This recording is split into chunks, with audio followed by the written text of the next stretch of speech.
अक्सर दोस्तों मिर्च की खेती करने वाला जो किसान होता है वो एक चीज में सबसे ज्यादा परेशान होता है, वो होता है मुरोरिया रोग। जी हाँ, जिसको कहीं कहीं पर उसको लीफ कर्ल भी बोला जाता है, या फिर उसको पत्ता सिकुड़ने वाला बीमारी या फिर पत्ता मुड़ने वाला बीमारी भी कहा जाता है।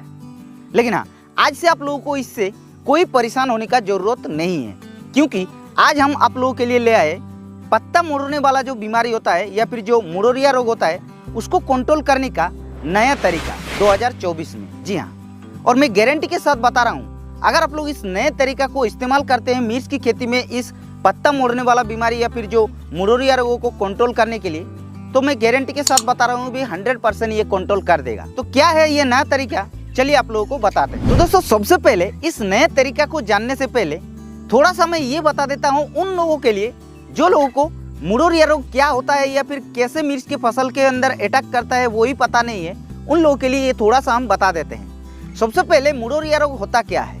मुरोरिया रोग जिसको लीफ कर्ल बोला जाता है या फिर पत्ता सिकुड़ने वाला बीमारी बोला जाता है या फिर पत्ता मुड़ने वाला बीमारी बोला जाता है, अलग अलग जगह पे अलग अलग इसको बोला जाता है। और ये जो है ये एक वायरस जनित बीमारी है। जी हाँ, और वायरस जनित बीमारी आप लोगों को तो पता होगा किसी न किसी वाहक के कारण ही होता है।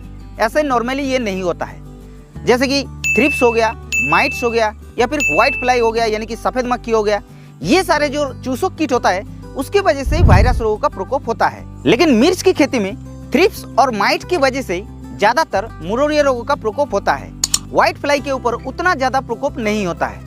व्हाइट फ्लाई के ऊपर सबसे ज्यादा जैसे कि टमाटर हो गया या फिर बैगन हो गया, भिंडी हो गया या फिर जो बेल वाली फसल होता है, खीरा हो गया, लौकी हो गया, कद्दू हो गया या फिर जो तरबूज हो गया, ये सारे फसल में व्हाइट फ्लाई यानी कि सफेद मक्खी की वजह से मुरोरिया रोगों का प्रकोप होता है। लेकिन मिर्च की फसल में सबसे ज्यादा थ्रिप्स और माइट की वजह से ही मुरोरिया रोगों का प्रकोप होता है। तो क्यों ना दोस्तों ये सारे जो रस चूसक कीट होता है वो आप लोग अपनी फसल के अंदर प्रकोपी ना होने दें, तो उसके लिए आप लोगों को प्रिवेंटिव तरीके से दवा को इस्तेमाल करना है। लेकिन कौन सी दवा को इस्तेमाल करना है, तो उसके लिए दोस्तों आप लोगों को थ्रिप्स के लिए थ्रिपीसाइड को इस्तेमाल करना है, माइट के लिए मिटीसाइड को इस्तेमाल करना है, और जो व्हाइट फ्लाई यानी कि सफेद मक्खी होता है उसके लिए कुछ स्पेशलिस्ट जो सफेद मक्खी के ऊपर काम करता है दवा, उसको छिड़काव करना है। तो उसके लिए दोस्तों हम ऑलरेडी अपने चैनल पर वीडियो बनाकर रख दिए हैं, डिस्क्रिप्शन में लिंक आप लोगों को मिल जाएगा, जाकर आप लोग देख लीजिएगा।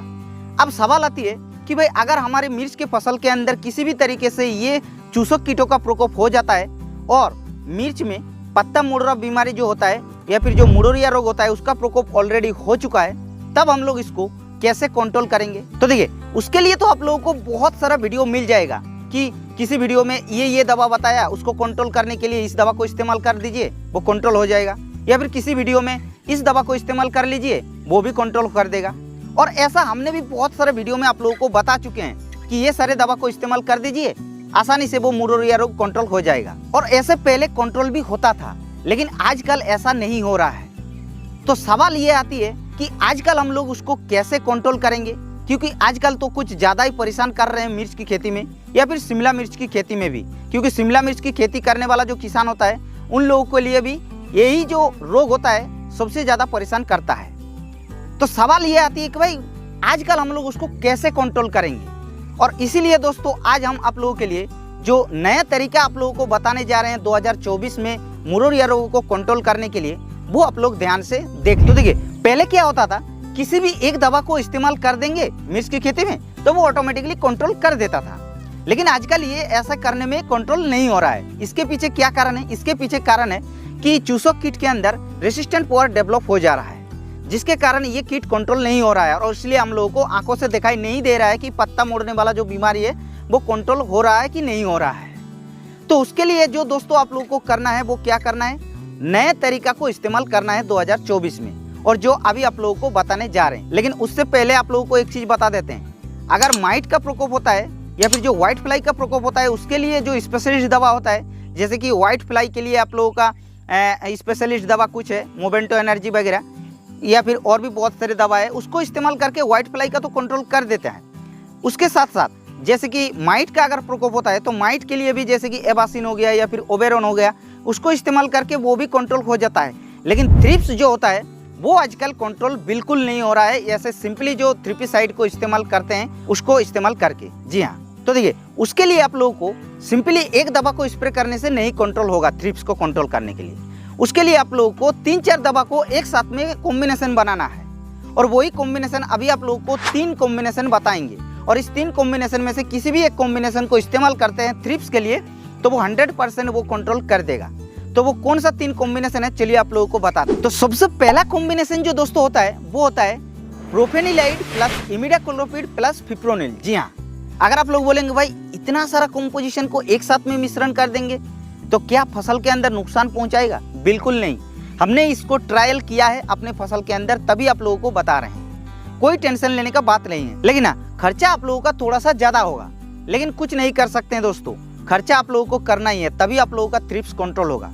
तो पहला कॉम्बिनेशन क्या क्या लेना है, प्रोफेनिलाइड, यानी कि एक्सपोनस नाम पे मिलता है, एक्सपोनस को ले सकते हैं, या फिर और भी बहुत सारे ब्रांड का मिलता है। एक चीज आप लोगों को और भी बता दे रहे हैं, किसी भी आप लोग ब्रांड का इस्तेमाल कर लीजिएगा, लेकिन कंपोजिशन जो है वो वही कंपोजिशन होना चाहिए जो कंपोजिशन अभी आप लोगों को बता रहे हैं। लेकिन ब्रांड जो है वो अच्छा ब्रांड का होना चाहिए, ये तो आप लोगों को पहले ही बार बार हम बता चुके हैं। और इसलिए दोस्तों पहला कॉम्बिनेशन में प्रोफेनिलाइड और इमिडाक्लोप्रिड और फिप्रोनिल को लेना है, लेकिन डोज आप लोगों को थोड़ा सा कम रखना है। कैसे कम रखना है? प्रोफेनिलाइड का डोज कितना होता है? 4 ml होता है थ्रिप्स को कंट्रोल करने के लिए, लेकिन आप लोगों को लेना है 3 ml। और इमिडाक्लोप्रिड और जो फिप्रोनिल होता है उसका डोज कितना होता है? 30 ml, तो उसको लेना है आप लोगों को 20 से 25 ml।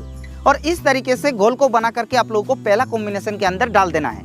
लेकिन और एक चीज ध्यान रखना है कि स्पीड मैक्स या फिर सिलुइड गोल्ड जो होता है, यानी कि सुपर स्प्रेडर जो होता है, जिसको छिड़काव करने से पूरे पौधे के अंदर फैल जाता है या फिर पत्ते के निचले हिस्से पे भी ऑटोमेटिकली पहुंचा देता है, उसको आप लोगों को इसके अंदर मिक्स करना है, तभी आप लोगों को ये कंट्रोल होगा थ्रिप्स। क्योंकि थ्रिप्स आजकल बहुत ही ज़्यादा मतलब परेशान कर रहा है। अब ये तो हो गया पहला कॉम्बिनेशन। अब जो दूसरा कॉम्बिनेशन बताने जा रहे हैं वो आप लोग ध्यान से सुन लीजिए।